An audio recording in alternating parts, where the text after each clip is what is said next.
Raebareli police को बड़ी सफलता हाथ लगी। सराफा व्यापारी से लूट करने वाले दो शातिर लुटेरों को लखनऊ रेंज और रायबरेली के एसओजी सर्विस लांस और लालगंज सर्किल की पुलिस ने ज्वाइंट ऑपरेशन में मुठभेड़ के दौरान गिरफ्तार किया।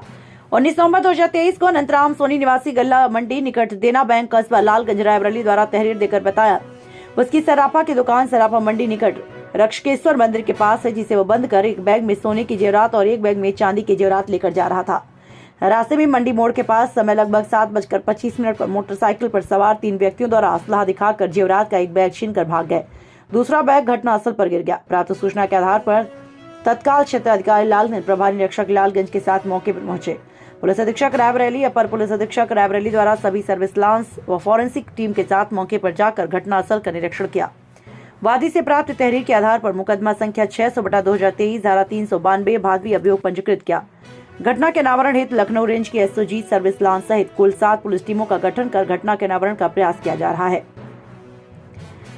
वहीं दिनांक 25 नवंबर 2023 को अपराधियों के विरुद्ध कृत्य कार्यवाही के अंतर्गत लखनऊ रेंज रायबरेली के एसओजी सर्विस लांस और लालगंज सर्किल की पुलिस के ज्वाइंट ऑपरेशन में मुठभेड़ के दौरान 2 शातिर लुटेरों को गिरफ्तार किया। दिखाते हैं पूरी खबर विस्तार से। देखिए, ये 19 तारीख की शाम को 7:23-24 पे थाना लालगंज को ये सूचना प्राप्त हुई कि एक वहाँ के लोकल व्यापारी हैं अनंतराम सोनी, वो जब अपनी दुकान से घर को जा रहे थे जिसका डिस्टेंस मुश्किल से 70 मीटर्स था।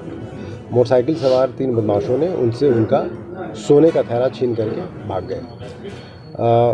पुलिस ने तत्काल मौके पर पहुँच कर अपनी जाँच पड़ताल शुरू की।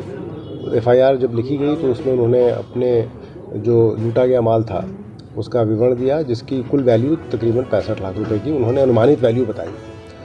पुलिस ने कई टीमें बनाई इस घटना के अनावरण के लिए और 4-5 टीमों ने मिल करके, और इसमें जो हमारे रेंज कार्यालय की आईजी साहब की टीम जो उसने भी अपना सहयोग किया। सब लोगों ने मिल करके और बहुत मेहनत से इस घटना का अनावरण किया है और अनावरण के पश्चात अभी तक 2 व्यक्तियों की गिरफ्तारी की गई है। गिरफ्तारी के बाद ये समझ में आया है कि जो मेन अभियुक्त इसमें है, जिसने सूचना दी थी, वो वहीं का एक लोकल व्यापारी है, इसका नाम है पम्बू सोनी। सारी मुखबिरी और एक ही उसके द्वारा कराई गई थी। दूसरा अभियुक्त जो मुठभेड़ के बाद पकड़ा गया है वो उसका नाम है इमरान, जो कानपुर का रहने वाला है, और बाकी के जो 2 अभियुक्त हैं वो भी कानपुर के ही रहने वाले हैं, जिनकी तलाश में पुलिस की टीमें निकल चुकी हैं। उनकी भी गिरफ्तारी शीघ्र की जाएगी। इस घटना के अनावरण में जो पुलिस ने अपनी मुखबिरी और तमाम जो बहुत एक्सटेंसिव काम किया है, उसके अलावा जो ऑपरेशन त्रिनेत्र जो हमारे डीजीपी महोदय की तरफ से चलाया जा रहा है, जिसके तहत सराफा और उसके आसपास 300 से ज़्यादा कैमरे लगाए गए थे पिछले महीने भर के दौरान। उन कैमरों की मदद से भी इन अपराधियों को आइडेंटिफाई करने में और इनको पकड़ने में बहुत भारी सफलता प्राप्त हुई है।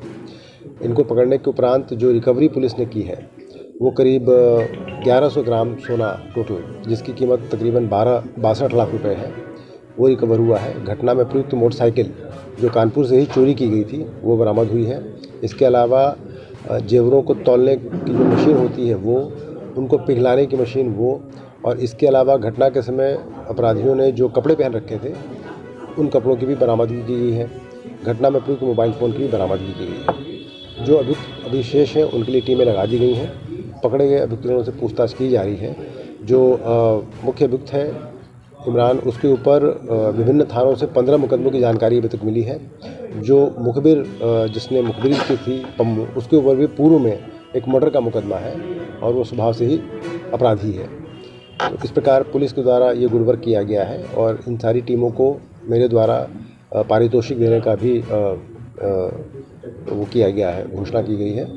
और इस अनावरण से वहाँ के सराफा और आम जनमानस में एक पुलिस के प्रति विश्वास कायम हुआ है, क्योंकि 4-5 दिनों के लगातार अथक परिश्रम के बाद ये बरामदगी की गई है और ये इस लूट का अनावरण किया गया। कितनी बड़ी चुनौती थी सर ये पूरा?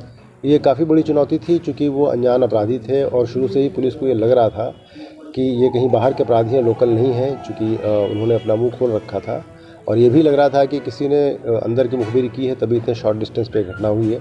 लेकिन भूसे में सुई के खोजने जैसा ये कार्य था, जिसको सारे लोगों ने मिल करके, टीम के जितने भी सदस्य थे, दिन रात की परिश्रम करके 4-5 दिनों में इस घटना का अनावरण करने में सफलता प्राप्त की।